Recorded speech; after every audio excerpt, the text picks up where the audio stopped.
Akhirnya Indonesia resmi memasuki era 5G. Hadirnya generasi kelima jaringan internet ini menjadi bentuk komitmen dan pastinya fokus dalam digitalisasi nasional.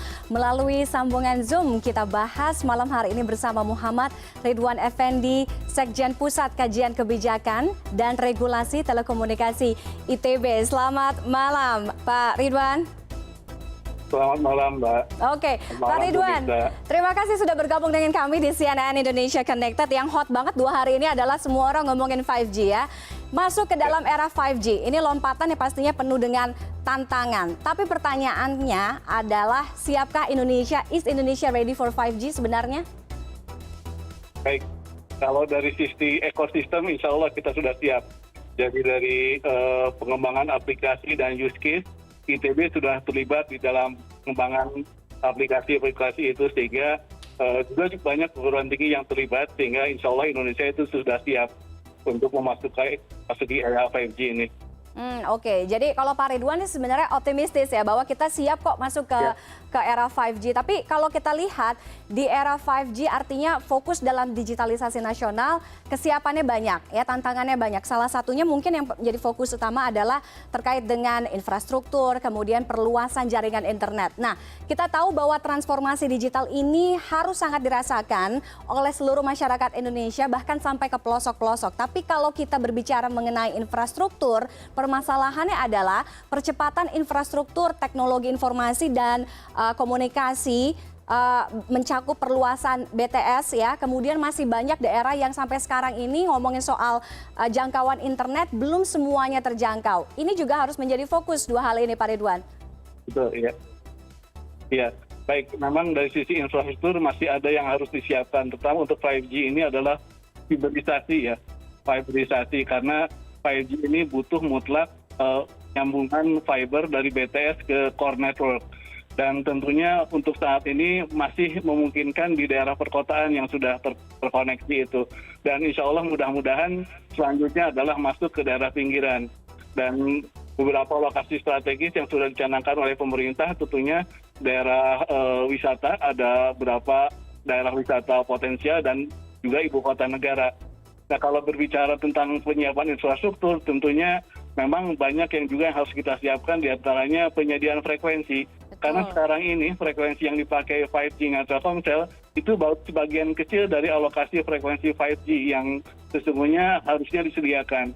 Karena idealnya 5G itu tiap operator itu 100 MHz.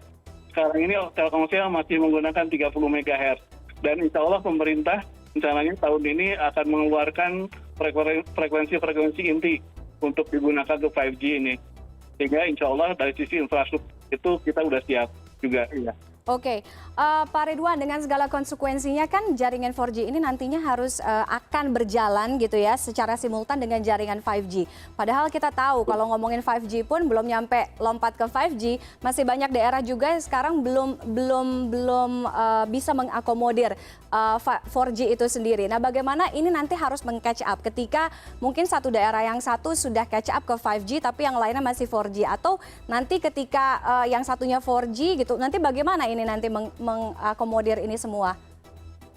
Ya, baik. Jadi memang tidak semua daerah itu membutuhkan 5G. Dengan 4G sesungguhnya kebanyakan wilayah itu sudah cukup.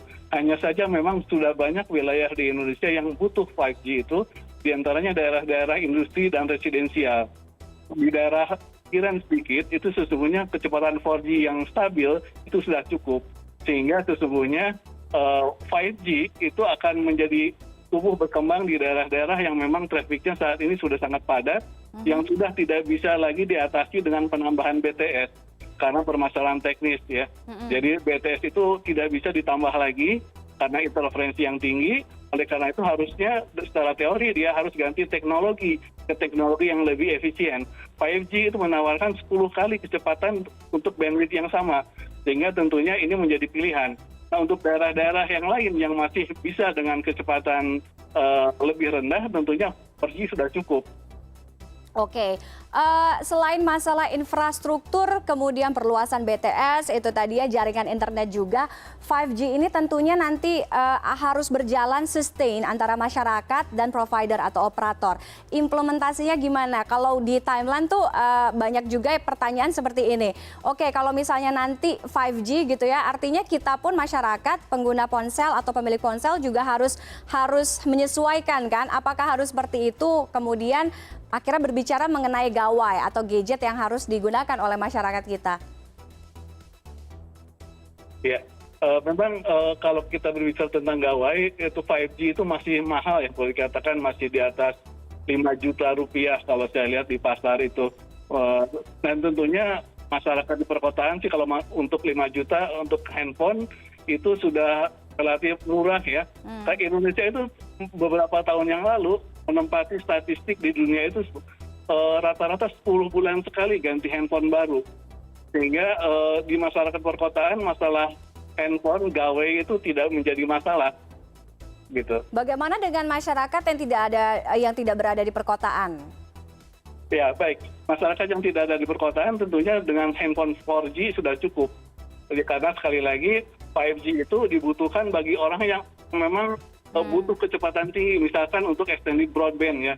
Extended broadband itu untuk misalkan industri 4.0, di mana kita butuh kontrol industri gitu yang cepat dan membutuhkan delay yang rendah dan penggunaan sensor-sensor yang membutuhkan bandwidth yang tinggi, itu tentunya daerah-daerah industri, daerah-daerah perkantoran dan residensial di perkotaan yang masyarakatnya bekerja di rumah, anak-anaknya juga sekolah di rumah, itu membutuhkan bandwidth yang cukup banyak tentunya. Oke. Jadi intinya sebenarnya kehadiran 4G ataupun juga 5G itu balik lagi kebutuhan orang atau kebutuhan masyarakatnya seperti apa ya. Jadi nggak harus memaksakan untuk meng-catch up 5G itu sendiri. Kalau memang kebutuhannya sehari-hari cukup di 4G ya sudah, 4G pun juga sudah cukup gitu ya.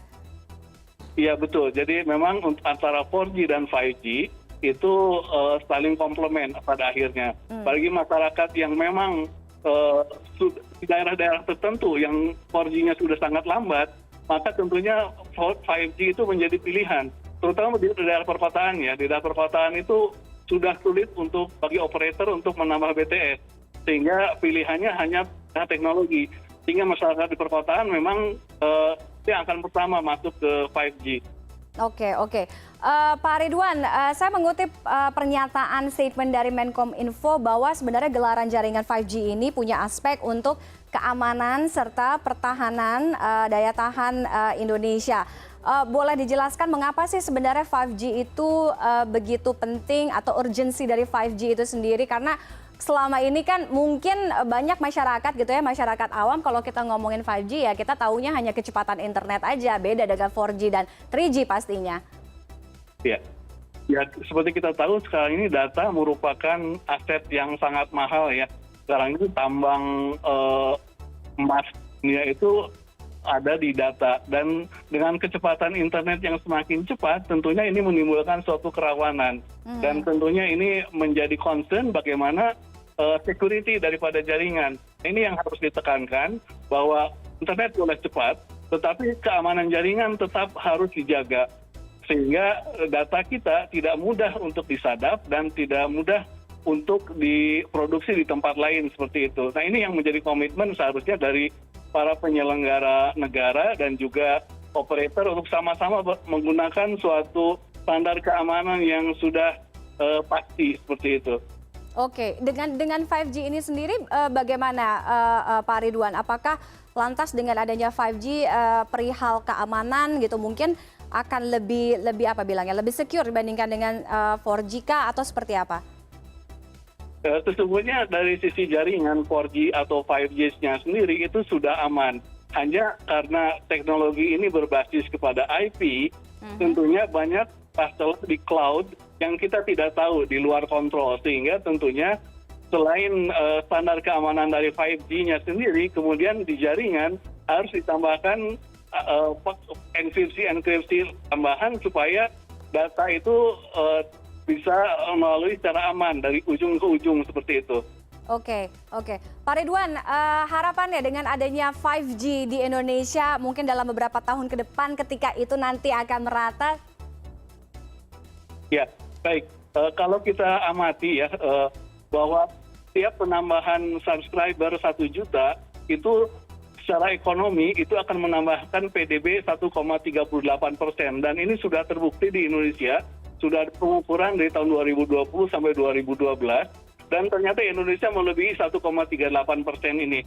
Sehingga diharapkan dengan adanya 5G, di mana kecepatannya menjauh lebih besar daripada kecepatan yang sudah ada, tentunya akan sangat berpengaruh pada ekonomi. Sehingga mudah-mudahan ekonomi kita semakin tumbuh, semakin banyak UMKM yang bisa terlibat, industri kecil yang terlibat juga, dan juga bisa menggerakkan kembali roda perekonomian di Indonesia. Oke, semoga harapannya intinya bisa berdampak lah ya pada pergerakan roda perekonomian Indonesia, bisa membawa ke hal yang lebih positif lagi. Terima kasih Pak Ridwan Effendi sudah bergabung dengan CNN Indonesia Connected malam hari ini. Selamat malam Bapak. Selamat malam. Ya.